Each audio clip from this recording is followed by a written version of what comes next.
केवल अक्षरहरूको सङ्ग्रह होइनन्। यी इतिहासका साक्षी हुन्, वर्तमानका मार्गदर्शक हुन् र भविष्यका सम्भावनाका दूत हुन्। एउटा असल पुस्तकले मानिसलाई सोच्न सिकाउँछ, समाजलाई प्रश्न गर्न सिकाउँछ, लोकतन्त्रलाई अझ बलियो र परिपक्व बनाउने चेतना जगाउँछ। त्यसैले आज विमोचन हुन गइरहेको बैराज सिंह ज्यूद्वारा रचित 7औं पुस्तक सङ्ग्रह लोकतन्त्रको अस्मिता केवल एउटा पुस्तक होइन, यो लोकतन्त्र, नागरिक चेतना र मानवीय मूल्यबारे गम्भीर संवाद गर्न एउटा महत्त्वपूर्ण कृति हो। आज यस गरिमामय समारोहमा यहाँ उपस्थित हुनुभएको प्रिय साहित्यिक मनहरूलाई म कार्यक्रम यो ज्योति साहित्य प्रतिष्ठानको तर्फबाट साथै म कार्यक्रम सञ्चालिकाको तर्फबाट यहाँ सम्पूर्णलाई हार्दिक स्वागत गर्दछु।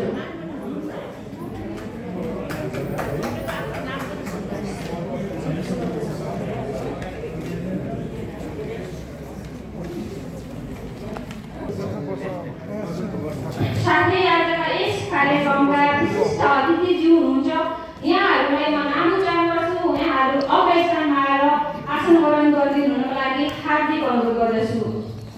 डाक्टर तुलसी भट्टराई अगाडि स्थानमा आएर आसन ग्रहण गरिदिनुको लागि हार्दिक अनुरोध गर्दछु। साथै शिखर कवि शैलेन्द्र शाहज्यू यहाँलाई पनि अगाडि स्थानमा आएर आसन ग्रहण गरिदिनुको लागि हार्दिक अनुरोध गर्दछु। पूर्व उपकुलपति नेपाल प्रज्ञा प्रतिष्ठानका अध्यक्ष डाक्टर विष्णुविभू घिम्रे ज्यूलाई पनि अगाडि स्थानमा आएर आसन ग्रहण गरिदिनुको लागि हार्दिक अनुरोध गर्दछु। शारदा प्रकाशनका अध्यक्ष शेखर गिरी यहाँलाई पनि अगाडि स्थानमा आएर आसन ग्रहण गरिदिनुको लागि हार्दिक अनुरोध गर्दछु। साथै राष्ट्रिय वाणिज्य ब्याङ्कका पूर्व सिइओ बेसराज पन्थीज्यू यहाँलाई पनि अगाडि स्थानमा आएर आसन ग्रहण गरिदिनुको लागि हार्दिक अनुरोध गर्दछु। आख्यानकार खेमराज पोखरेल यहाँलाई पनि अग्र स्थानमा आएर आसन ग्रहण गरिदिनुको लागि हार्दिक अनुरोध गर्दछु।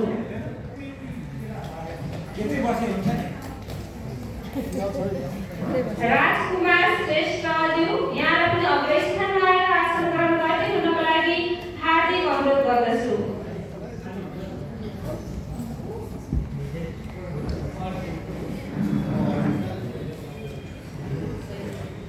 समीक्षक डाक्टर भरत कुमार भट्टराईज्यूलाई पनि अग्र स्थानमा आएर आसन गरिदिनुको लागि हार्दिक अनुरोध गर्दछु। हिरण्य कुमारी पाठक यहाँलाई पनि हुनुहुन्छ भने अग्र स्थानमा आएर आसन ग्रहण गरिदिनुको लागि हार्दिक अनुरोध गर्दछु।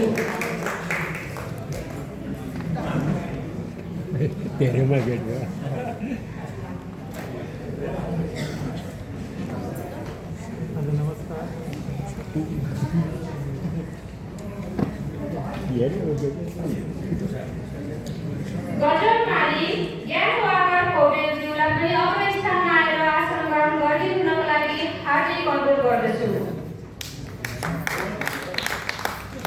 राष्ट्रिय वाणिज्य ब्याङ्कको पूर्व कर्मचारी सङ्घका केन्द्रीय अध्यक्ष दिनेश विक्रम थापाज्यूलाई पनि अग्र स्थानमा आएर आसन ग्रहण गरिदिनुको लागि हार्दिक अनुरोध गर्दछु।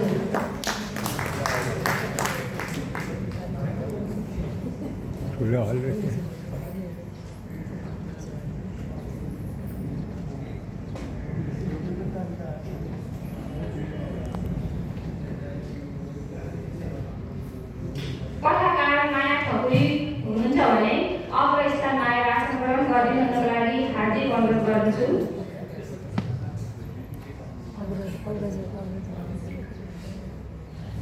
र अग्र स्थानमा यहाँ जो जान रहनु भएछ म त्यही यथास्थानमै आसन ग्रहण गर्नुको लागि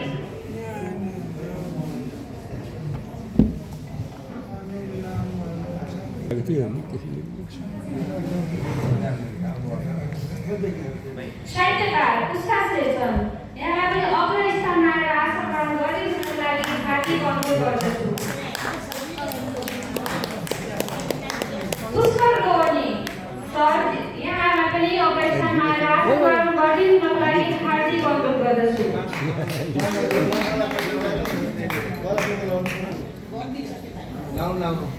हार्दिक अगाएको होइन रुचाउँछ पनि लाउँदैन भनेर होइन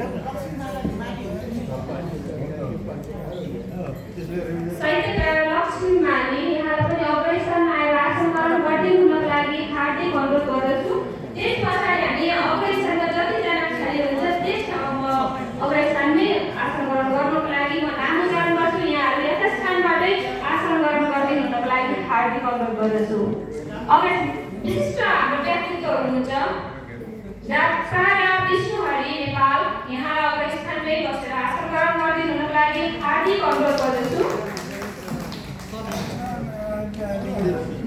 भागीरथी श्रेष्ठ, यहाँलाई पनि अपरेसनमा आएर आसन ग्रहण गरिदिनुको लागि हार्दिक अनुरोध गर्दछु। जलेश्वरी श्रेष्ठ, यहाँलाई पनि अपरेसनमै रहेर आसन ग्रहण गरिदिनुको लागि हार्दिक अनुरोध गर्दछु। युयुसु शर्मा डाक्टर, यहाँलाई पनि अपरेसनमै आएर आसन ग्रहण गरिदिनुको लागि हार्दिक अनुरोध गर्दछु। रविन्द्र आशिष शैली, यहाँलाई पनि अपरेसनमा आएर आसन ग्रहण गरिदिनुको लागि हार्दिक अनुरोध गर्दछु। डाक्टर भक्त राई हुनुहुन्छ भने अपरेसनमा आएर आसन ग्रहण गरिदिनुको लागि हार्दिक अनुरोध गर्दछु।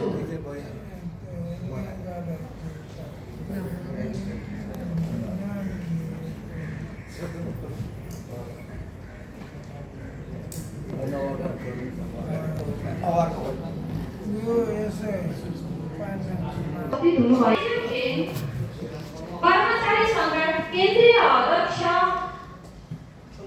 दिनेश विक्रम थापाज्यूलाई आफ्नो स्वागत मन्तव्य राखिदिनुको लागि हार्दिक अनुरोध गर्दछु।